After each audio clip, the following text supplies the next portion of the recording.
Hello, and welcome to another episode of the Studio 78 podcast. I am your host, Nache from NacheSnow.com. Welcome. Okay, so you can find the show notes for this page over at NacheSnow.com/128. All right, you guys, I have Monique Kofsky on today. I think you guys are going to love her. She has a sustainable skincare brand. In particular, she makes these beautiful soaps. And you're going to like, beautiful, Nache? Beautiful bars of soaps. And so today she takes us through her process. And I love it because if you ever had a question about how to start, what do I do, any of that, she has laid out very clearly and articulately her process for creating this business. And it was just very thoughtful, especially the sustainable side of how she thought through her ingredients and process and all the things that you wouldn't maybe sometimes normally think of. And so I think you guys will really, really enjoy hearing her story. And it's also amazing that she started out as a biochemist, and just hearing how and why she ended up making a bit of a pivot. Okay, so before we get into her very cool story, please go over to NacheSnow.com. If you hit that shop button, you can find all the things in order to support the podcast, from free digital to-do lists to a digital planner that you can use with apps like GoodNotes, all the way to the Life Cleanse Journal, which I think is perfect to do right now because right before you get into the summer, it'll just force you to answer some questions about yourself so then you can take action to really live your best life. All right. So if you love this podcast, also, please head on over to Apple Podcasts and leave me 5 stars. I would greatly appreciate that. Thank you to everyone who already has. And also, if you're on YouTube, please give me a thumbs up. And wherever you're listening, please subscribe. And if you're not following me on YouTube, definitely do that, because I don't only post the podcast, but I also make craft videos because y'all know I like to make all the things, including bullet journaling. So go over there for lots and lots of inspiration. Okay, let's get into this episode. Hello, Monique, and welcome to the podcast. Hello, thank you for having me. Absolutely. I can't wait to dig into your story. And for the listeners out there, I found out about Monique from Elise Smith, who was on episode 125 not too long ago. And she was one of the companies that she said was eco-friendly and she loved working with. And when I saw Monique's brand, I absolutely fell in love with it. And so I'm really, really glad to dig into her story. So, Monique, before we get into how you started and why you started Butter and Lie, can you just tell the listeners a little bit about your background? Yeah, sure. So, my background, education-wise, I studied biology in undergrad, and then I moved on to study immunology in grad school.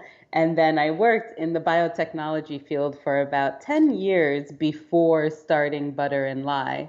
But then I used everything that I've learned about biochemistry and the human body and incorporated it into this eco-friendly natural soap company. And it's just been a great journey ever since. Mm. So, did you work in the field first and then start this? Or did you start this company?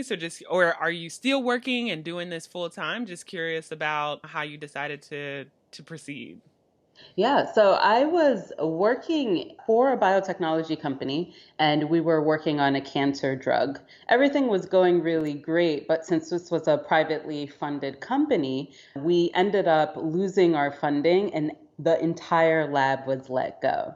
And this Ooh. happened back in 2018. And it was a really sad time for us because we had just found out maybe 6 months prior that this drug that we put so much of our blood, sweat, and tears into had recently completely removed a breast cancer tumor from a patient that was undergoing clinical trials to the Mm. point where they canceled her surgery because there was nothing left to remove.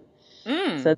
it was a very promising drug. It was an immunotherapeutic drug. So rather than a lot of cancer treatments right now, you have your chemotherapy that kills pretty much all proliferating cells, all cells that are dividing quickly like a cancer does.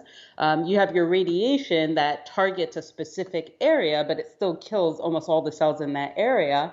But then you also have an immunotherapy. And sometimes people look at immunotherapy as a little bit more natural because all you're doing is you're stimulating the body's immune system to attack that cancer. And so our drug was a protein cocktail that pretty much told your body, hey, go over there. That's where the cancer is. And this is where you could find it. And so we were really, really Mm. excited about it. And then my world was literally flipped upside down overnight when we found out that we were closing because I put so much into that company. It was my first job out of college. It was my only 9 to 5. I've never had any other 9 to 5 out of college since that.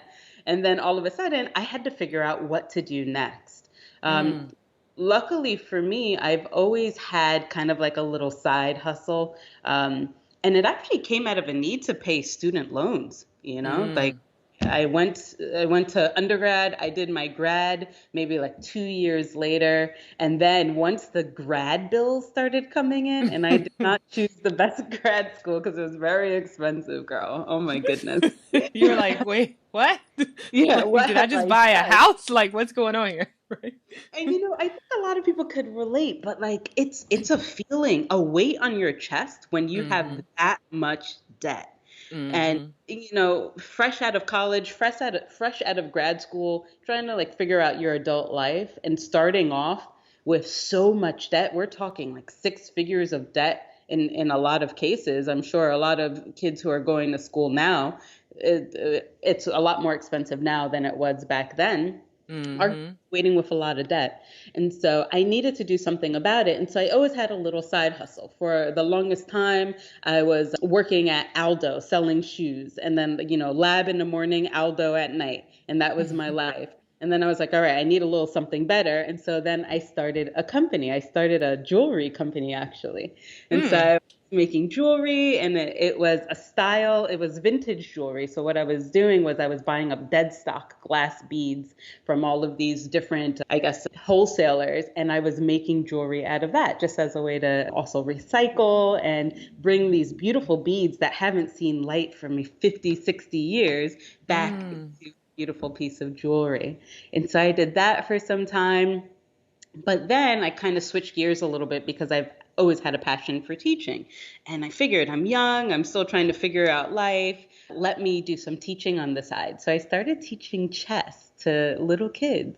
Oh wow. Uh, and so that was my thing. After work, I would go teach private in-home chess lessons. And I live in New York City, so it was really easy just to get 5 people to tell their friends about it and then grow a pretty thriving side business teaching chess. After a little bit of that, I transitioned into teaching science because I figured I work in a lab. My background is in science, and as much as I love chess, I've been playing chess since I was a kid. I also wanted to give back to the community. So I Mm. created a company to teach science, and I did a lot of really great science camps for kids all over New York City. I've even done birthday parties. I would be like a real life Bill Nye the Science Guy, lady version, black woman version, and just like entertain kids and tell them about science and let everyone do a science experiment. And that was amazing. But then COVID hit. And so things got really, really tricky after COVID hit. I wasn't able to do so. First of all, I was no longer at my job at this point. So I Mm. only had my side hustles. And my side hustle at that moment was just teaching. And Mm. so I thought of other things that I was passionate about, and I've always been passionate about sustainability. And one Mm, thing that I realized was my skincare routine and my hair care routine were not sustainable. Girl, mm. I opened up my bathroom sink, and underneath there were so many plastic bottles that I never used. Like three different leave-in conditioners, five different shampoos, Mm-hmm. five different lotions. These are just things that I don't use. I buy them once because I ran out of something and I needed something quick and I don't use it. And when Then you you're really like, oh, I don't really like it, but I don't want to throw it away because I just spent my money on it, and then it exactly. sits.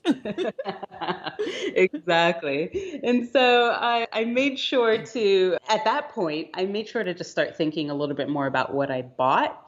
Mm, And I realized that I didn't need to buy anything. I have the knowledge, I have the skills to make it myself. And so I started making things myself. I started making my own soap, my own like shea butter mixtures for my hair. I made mm. my own shampoo bar, and I was just making things that I knew my skin and my hair would love. And so, fast forward, maybe after a year of doing that, I started sharing it with my family and friends, and they all loved it. They were like, "Ooh, I need this.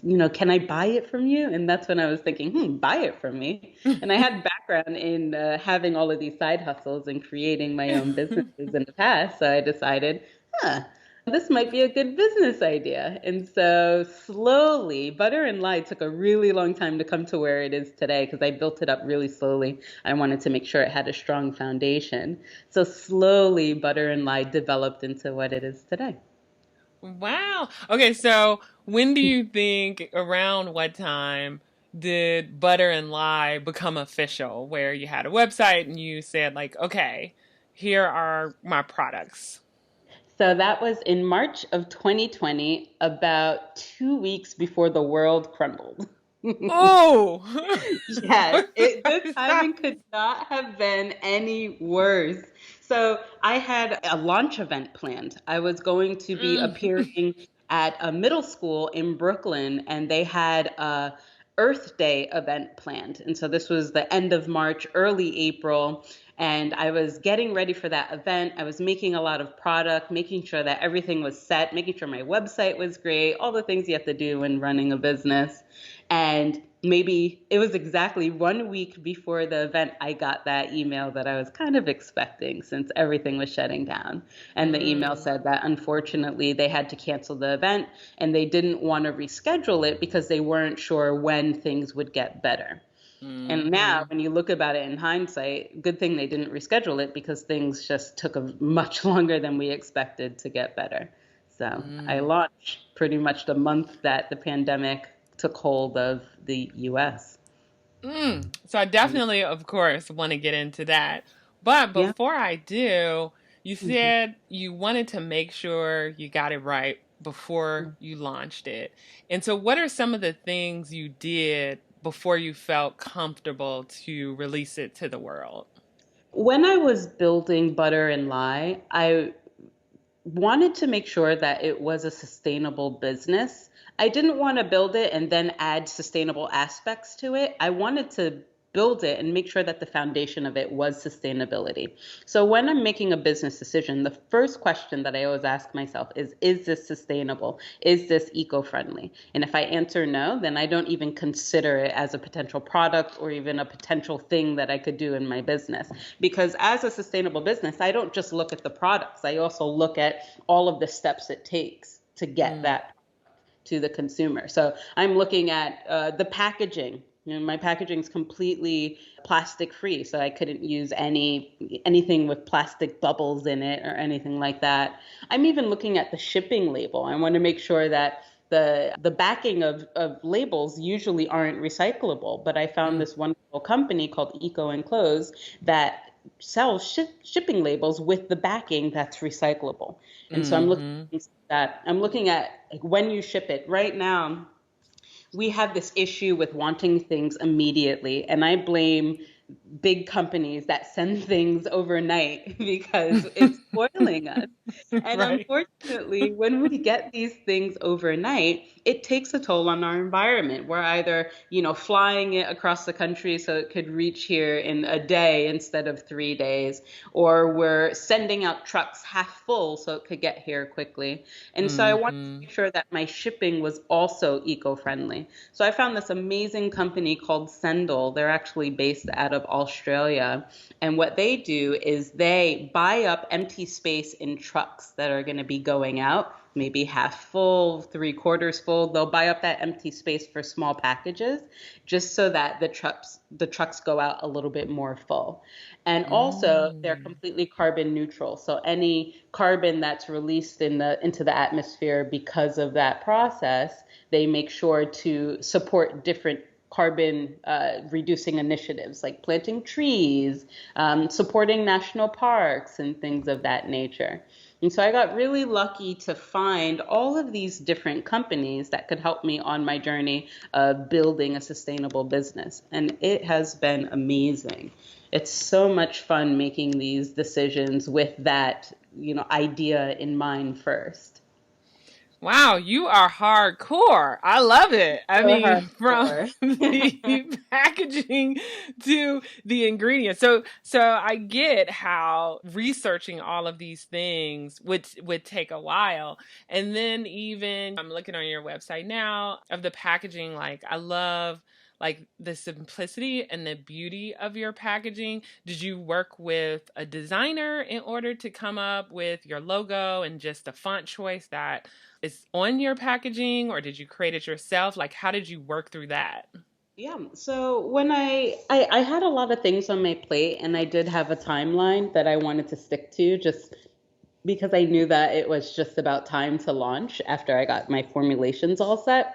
And so I used a lot of websites that were crucial and are still crucial for a business like a one woman show type of business. I'm the only person that runs Butter and Lye. And I do have some help. My sister, Jennifer, she helps me a lot too. But it's pretty much me that's doing everything. And so I use websites like Fiverr and Upwork just so that I could find designers and copywriters and people that could help me do the things that I know would take me a long time. It's Mm. something that I don't have experience with. I don't have any experience with Photoshop and Adobe, so I needed a designer. So I ended up finding a designer on Fiverr, and she made my logos and did everything for me. And then I had to find someone else to do the packaging design. And so one thing that I had in mind when I was doing the packaging design is I didn't want a lot of ink on the package because I Mm-hmm. wanted you to be able to get the box, and a lot of companies they leave it up to the consumer to figure out what to do with the packaging. And I wanted Mm-hmm. to make sure that it was a nice easy process for my customers, and so I wanted to make sure the box had very little ink, so you could take a box after you use the soap, you could cut it up into little pieces, dig a hole outside in your garden, in your backyard, in a park, get those little pieces, put it in the hole, make it wet, turn it up in the dirt. That box is going to be completely decomposed and back into the earth within 3 months. Mm. So it's completely compostable. That was a very important thing for me, which is why the packaging is really simple. And so I made sure to use white ink. I made sure that the ink was non-toxic. There are just so many little things that I thought about just to make sure that the consumer had an easy time getting rid of the what's left over. So. No, that's great. And then for just the soap itself, thinking through the formula, how you wanted it to smell, how you wanted it to feel when people used it, there's a science to that. And There, so, how absolutely. were you able to come up with the right formulas that you were like happy with and you knew would work for other people too? Poor husband who had to try all of these formulas out. Yeah, but once you know about, because soap is made from two things. You have your fat, so it could be oil, it could be some sort of butter, vegetable butter, and then you have lye. And when you mix them together, you get soap. It's just a salt of fat. And Mm-hmm. so what I did was I looked up the different properties of the oils that I was putting in, and the oils are made from fatty acids, and there are specific fatty acids that have certain properties in soap. So if you have like the fatty acid that's found in coconut oil, for instance, has high cleansing properties. So I Mm. knew that I want a little bit of that. The fatty acid that's found in castor oil has produces big bubbles, and so I put a little bit of that in. And so I kept going and I added all these different oils, and eventually I found the bar that my skin reacted the best to, as well Mm. as my husband's skin and my friends and family who were trying the soap. And then that's when I knew that I had my formula. Yay, right? Because it's all about how much of each ingredient to like put into it. So I know it's not like, oh yeah, let me just mix these things together and voila, I have this I perfect soap. wish. I know you saw many, many bars of soap. Yeah, so there was a little bit of thought that I had to put into it, but I had an idea because I did my research first. I didn't want to go on and make a bunch of failed soaps because again, Mm, that's wasteful, and I didn't want my R&D process to also be wasteful. And mm. so I did a lot of research with paper and pen first, and then I started making. And so it took me maybe 4 or 5 tries before I got to the formulation that we use today. Oh, that's not bad. That's Yeah, not it wasn't bad. too Just kind of bad. like thinking it through based on Yeah. information out there, based on, Mhm. what you wanted the soap to do. No, that's amazing. Yeah, yeah.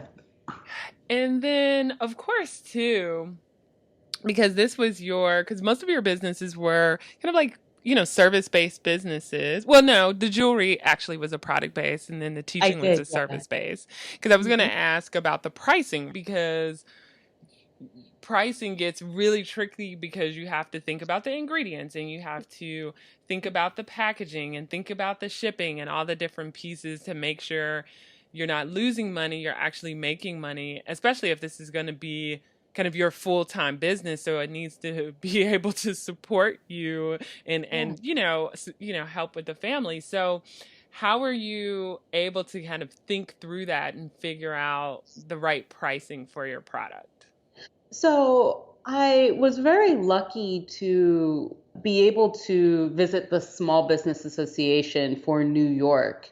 And they had this program where they had anyone who was starting a small business come and learn about the ins and outs of running a business. We talked about Mm. pricing, we talked about product, raw ingredients, sourcing, we talked about websites, marketing, we talked about just everything so that I could have my fundamentals. And it was run just out of a public library.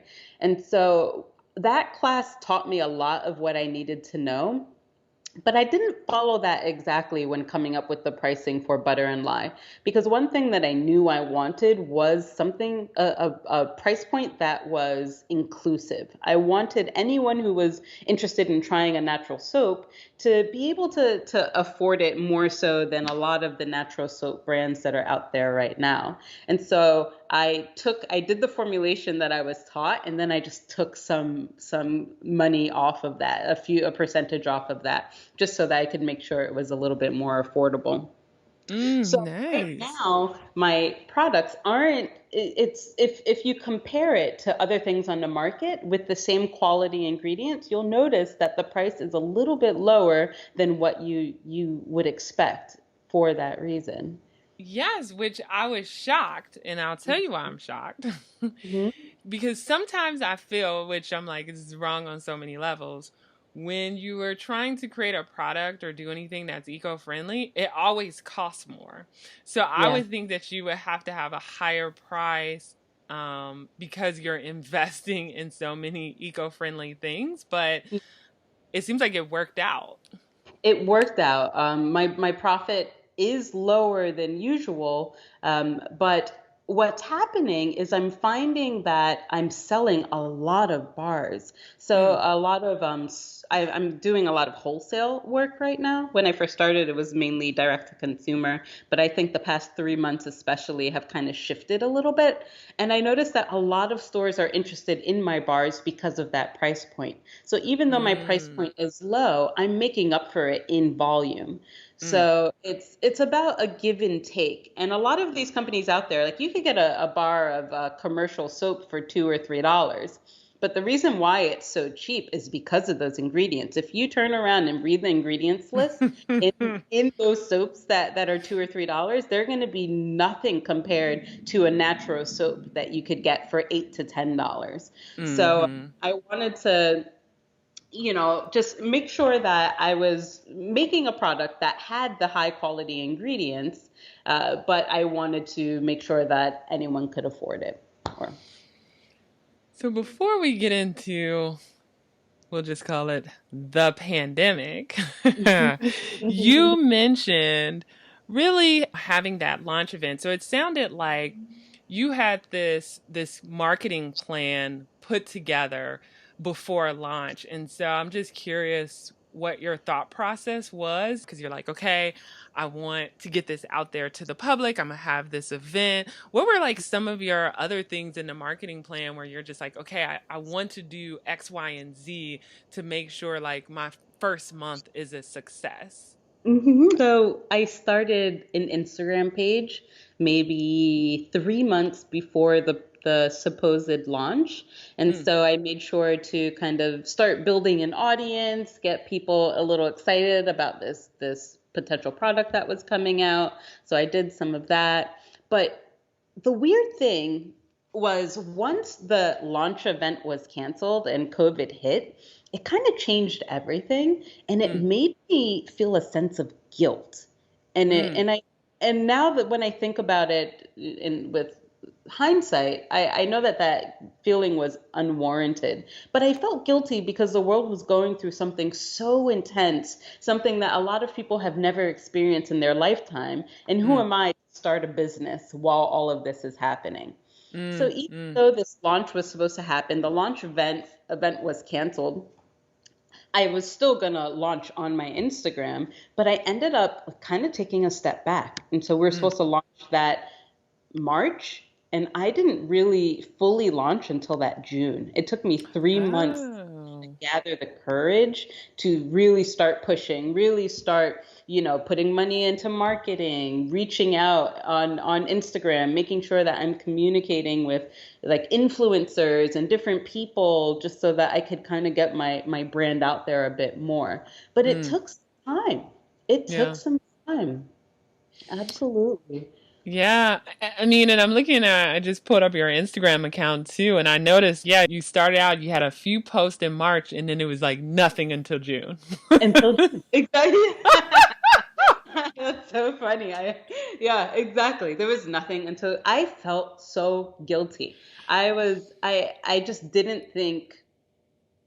I'm not sure what it was, but there was part of me that felt like you shouldn't be doing this right now. Now is not the time. But then what ended up happening in June, the George Floyd died. Mm, And as soon mm-hmm, as that happened, I just started thinking about things a little bit differently. I was just like, I'm going to take the bull by its horns and I'm really going to just push. I'm not going to feel any guilt. I'm going to try my best to just make this a success. And his death actually really pushed me to focus on my business. Yeah. No, I think that's interesting because I feel like after the death of George Floyd, it opened up the conversation about so many things, not just the treatment of Black people by police, but also generational wealth. And Hmm. also, there were just so many topics around the Black community and how just being living in the US isn't easy. And that, I don't know, that we sometimes have to work twice as hard Hmm. to get the same respect or to make it than our counterparts, right? Other races. And I so I definitely get it because I feel like with a lot of people it was this is my time to figure out how to make an impact because I feel like as an African American woman with an eco-friendly business, Hmm. um, you were making an impact. Like you were, I mean, this might be too heavy and you can tell me like, what are you talking about, Nache? But I feel like you were representing black businesses and the potential of black businesses and why they are important in America. Absolutely. And that's what I was thinking as I was launching and pushing to put more time and energy into this launch. I felt like in a sense I felt like I had something to prove and I didn't at the same time. It was a strange feeling, but I wanted to be an influence for young girls who were looking to start a business, young black women looking to start a business. I also wanted to be an influence for people looking to start an eco-friendly business. I just knew that I could have reach if I took that opportunity at that point. And yeah, it's just been great ever since. I'm glad I did it. No, I'm glad you did too, because I think even though, of course, during that period of time, the focus was on primarily on the black community, but I think Hmm. in general, people of color, like, other women seeing what you're doing, other people of color seeing what you are doing, you inspired them, right? Yeah, I can do this too. Wow, look at her. We need to be heard. We're just as important. We have these great ideas. We need to just put them out there. And at the yeah, time, the world was just kind of like willing to listen yeah, and willing exactly. to Yeah, act, which was amazing. It was like the merging of the pandemic and the social justice movement. If it wouldn't have happened at the same time, I don't know if there would have been the same reaction and move towards action, if that makes I sense. agree. I agree 100%. I think that's a really good point. Everything was happening at the same time.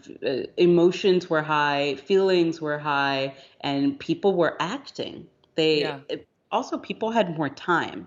And so they were right. getting out there, they were protesting, they were acting, and they wanted to make sure that they were having an impact on the world. Mm, yeah, I Absolutely. love it. So June, you're like, you know what? I'm gonna Hmm. do this. I'm gonna Yeah. put this out there. I've put all this hard work into it. Let's go. What happened? Because it was still a weird time. I know from talking to some other companies, just getting basic supplies because of the pandemic was really hard. And Yeah. so did you face any of those challenges? What did you have to do to really to get your business off the ground? So, as a soap company, you have to work 6 months in advance. When you make soap, and especially if you want the soap to be gentle, you have to have a very long cure period. And my cure period for soaps are 6 weeks. And so, since I work with a manufacturer, I have to make sure that I get in the queue to have soap made because soap was really popular back in a year ago. And so I had to make sure to get in the queue, number one. Secondly, I had to allow for that additional cure time. And so for me, because I'm planning so far in advance, I didn't really have any supply chain issues as much as other industries did. So I got really lucky because of that.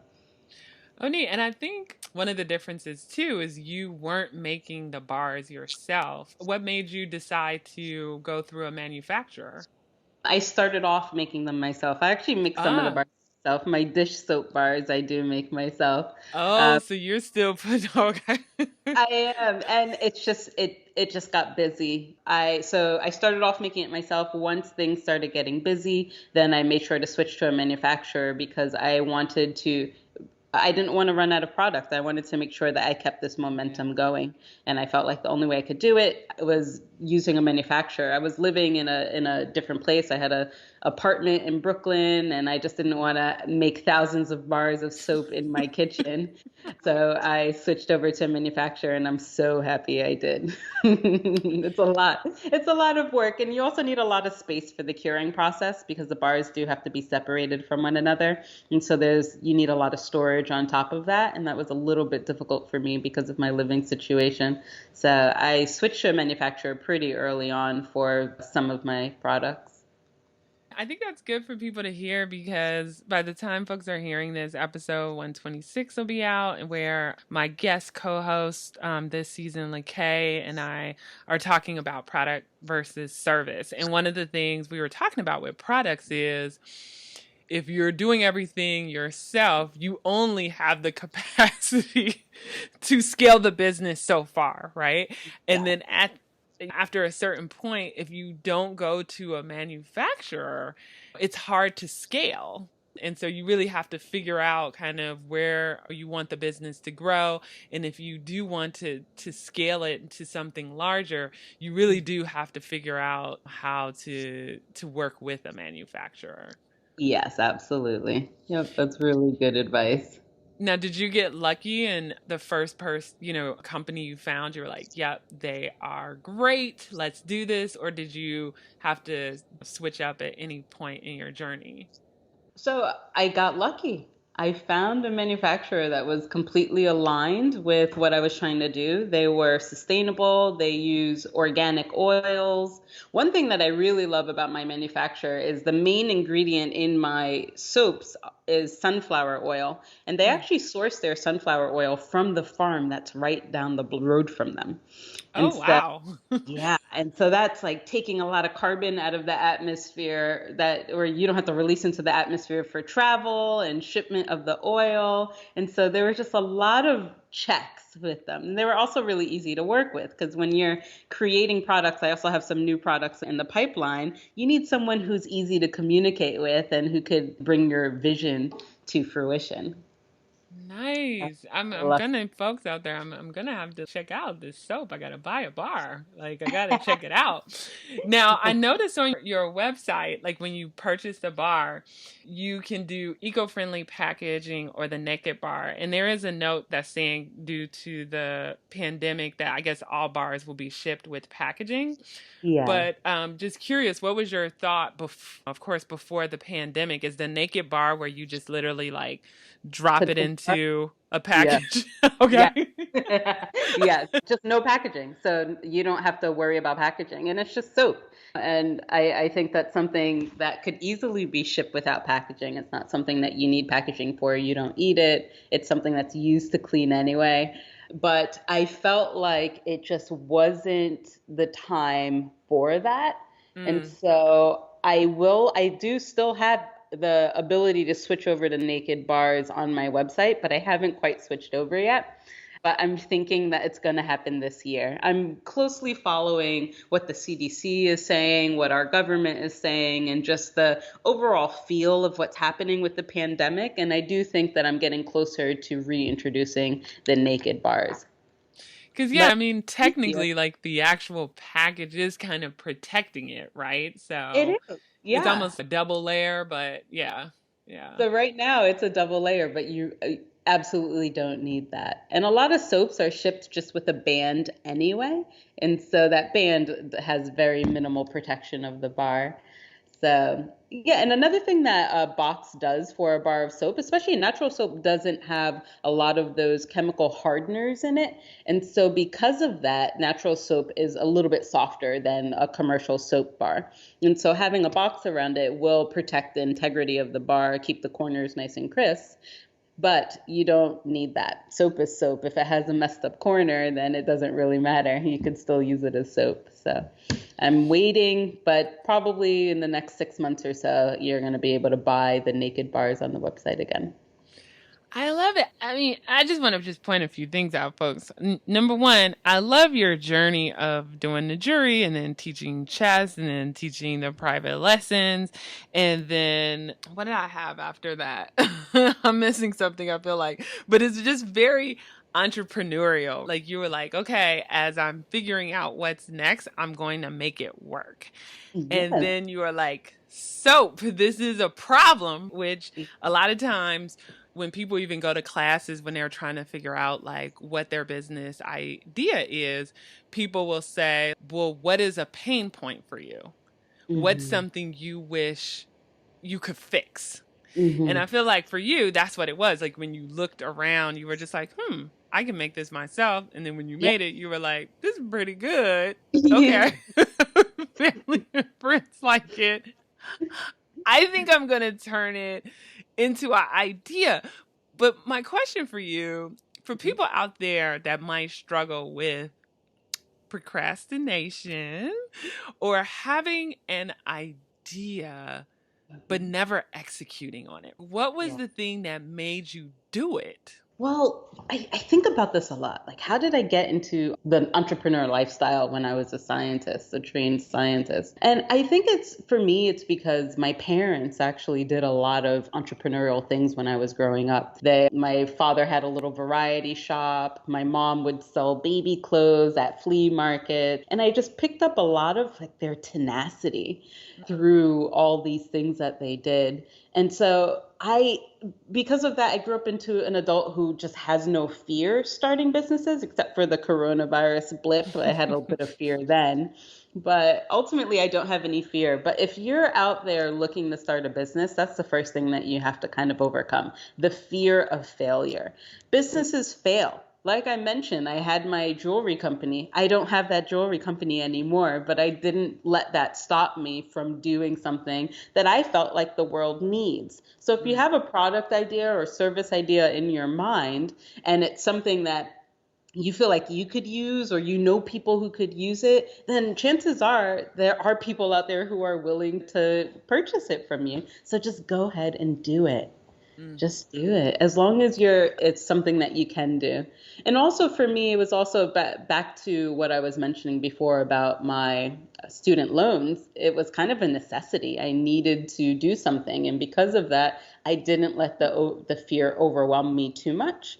And mhm. so I ended up just moving forward and just getting it done. I think for people out there, like everybody's situation is a little different.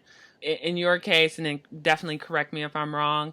I think you said you just got married a year and a half ago, so you had like a Yeah. supporting partner. So it wasn't like if you didn't Yeah. sell a bar, so you were going to be living on the street, right? Like Exactly. Yeah. you had that support, and I did. so I think everybody has different levels of support. I've interviewed people who have moved back in with their parents or kept their full-time job until deciding to make the jump. But it's really too just about figuring out what you're comfortable with and how you can make it work, but Yeah. still just not being afraid to start. I feel like regardless of your situation, there's always a way to make it work. Yeah, and I read a book. Oh, I can't remember the author. It was called The Lean Startup. And it just talked, Yes. you've read it. Okay, yeah. And it talked a lot about how you don't need to have everything in place before you launch.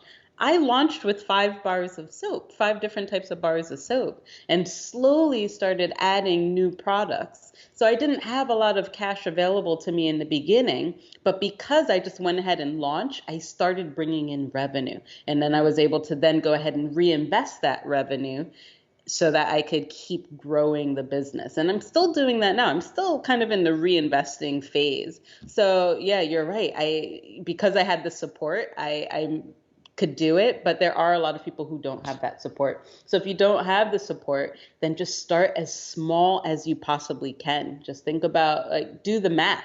Think about how much you have that's left over, any disposable income, and then try to invest that in a business. Yeah, and no, people, I just want to stay for the record because I've heard from some of you. I know people, even though you're married, you still might not have that support from your significant other. So, not all like relationships are equal. So, Yeah. trust me, I realize that there are those situations out there too. But Yeah. regardless, I feel like you just figure out a way to make it work for your specific situation. Yep, I absolutely agree. And then before I just get to the wrap up question, one other question I have for you is wholesale, right? Because Yeah. that's another thing when it comes to scaling is figuring out, okay, I'm not going to make this by hand, or I might only make some by hand, but I'm going to go to a manufacturer, but other instead of just selling to the consumer. Actually deciding to do wholesale is another way to scale, but I think some people have a little fear around it. Will I be able to keep up with orders? They don't usually pay you up front, so you have to be Definitely really not. strategic Yeah. with your money. So just curious, how did you work I guess, yeah, how did you figure out how to make that work? So I started off by making sure to have a lot of extra product. Once I had enough product where I felt comfortable not running out, then there were different resources online that kind of helped me with the transition into wholesale. So right now I'm wholesaling on two different platforms. One is called Fair, Faire, and the other one is called Abound. And what I like about them is when an order is placed, you can always deny the order. You don't have to accept it if you don't have the product. Mm, So lucky for me, I did have the product, but that's just another fail safe. If you're looking to get into wholesale and you're afraid you may not be able to have the supply, then use one of these platforms that give you the ability to say no. And mm. so that's something that kind of took my fear away because I did have that initial fear, not having enough product. But once I realized that was no longer an issue, then I started advertising on those platforms and doing things so that I could increase my wholesale revenue. I love it. I mean, okay, I'm just gonna say, people. I mean, she's giving you a recipe for starting a business. She held nothing back. Yeah. So there is Yeah. no excuse, people. There's Like, no if you had this excuse. idea, I feel like what you've said today can translate into almost any business, right? You Can. know? It really can. And service, I love having, I still teach chess. I'm doing only virtual lessons right now. But what I love about if you are looking to start a business, I love service businesses because all you need is just one skill. So Mm, you don't, mm, it's a much, I'm glad so I started with the Castle Chess just so that I could have the income so that I'm able to do something like butter and lie. But Castle Chess, I started off with a chessboard and chess pieces. I spent $20 so that I could start my process. So there are different service industries out there that if you have the training already, you could start a business fairly easily without a lot of capital up front. But if you are going into a product industry, yeah, you're probably going to want some capital so you could get some goods in your storeroom before you get started. mm. No, that's great. LaKay would love to hear that because she was team service and I was team product. I'm team both, absolutely. Service into product was my trajectory, so that's what I recommend to people if you're a little bit short on cash. It's a No, really that totally good makes sense. way.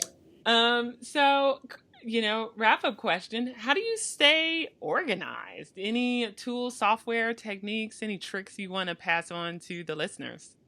So for organization, in terms of accounting, I use Xero, Xero. Mm, They are a great website, and I've been using them since the beginning, since I launched Castle Chess. They do a really great job of keeping everything simple. So I don't have an accountant right now, and I don't feel like I need one at this point in the game because things are nice and easy, and they mm, were super important. So I would highly recommend if you're looking to start a business, first of all, you want to set it up properly with a business bank account. And in order to get a business bank account, you need some sort of EIN number. So set up an LLC, set up a S corporation, or even a sole proprietorship, but make sure you get that EIN and record everything. Anything that you buy. And the good thing about having a business is that there are a lot of things that you may buy for a business, but you don't write off the expenses. So when you have everything all recorded, you could write off the expenses and not worry about spending so much when tax time comes. So just start off recording everything if you want to start a business. I think that's probably the piece of advice that I would want to put out there for anyone looking to start. mm. Great advice. And then, do you have a hobby? I do. I do. I have a couple of hobbies. So my first hobby, I've been taking Japanese lessons for the past 5 years, Oh, and wow. I feel like I'm finally getting to the point where I'm slightly conversational, and that's been really cool. Just being able to have a conversation with my Japanese teacher. She's actually in Tokyo. She lives in Tokyo, and Very understand what she's cool. saying. It was so Right. fun. I have Japanese on Mondays, and my sister was here on Monday. And I forgot that it was time for my Japanese class, and my Japanese teacher called my cell phone, and I was like talking to her saying, "Oh, I'm so sorry. Please wait." And I'm saying it all in Japanese, and I hang up the phone. And this is kind of my secret hobby. And so my sister was like, "Wait, were you really just speaking Japanese?" And I was just like, "Yeah." And she was like, "No, no, no. Were those actual words in Japanese?" I was just like, yeah, absolutely. And that made me feel so proud of myself. The fact that my sister was impressed that I was speaking this language that I've been working on for the past 5 years. So, yeah, that's a really, really fun hobby. I love that. And my second hobby is playing games. I play a lot of games, a lot of computer games, especially. That's my thing. That's how me and my husband met. We met at a local game store. Oh So my goodness, that's amazing. yeah. Yeah, so that's What's good. your all-time favorite game? Oh my gosh. Well, I know, probably pressure. the card game called Magic the Gathering. That's probably my Mm. favorite game because it's so complex. It's like a mixture between poker and chess. So I really like that. Yeah, perfect for all the gamers out there if they're like looking for something cool. Yeah, And yeah. and then just please tell the listeners where they can find you, your website, any social media handles you want them to know, just all the places. Sure. So my website is butterandlye.com, butterandlye.com. And you could also find me on Instagram at butterandlye. Perfect. Thank you so much for coming on to the show. Yeah, not a problem. I hope you guys enjoyed this episode. And if you want to hear another eco friendly episode and you haven't listened to it already, please remember to listen to Elise, which is how I discovered Monique, on episode 125. It's entitled How a Cancer Diagnosis Led to the Creation of an Ethical Eco Production Company. And her story is really inspirational. And she also gives really good information about the importance of having an eco-friendly company. All right. So, what did you guys think of that episode? Please comment on the show notes, which are at nachesnow.com/128, or comment on my Instagram post when I put it out, or Facebook post, or YouTube. Just comment wherever. I'll find it. I'll find you, my friend. I will find you.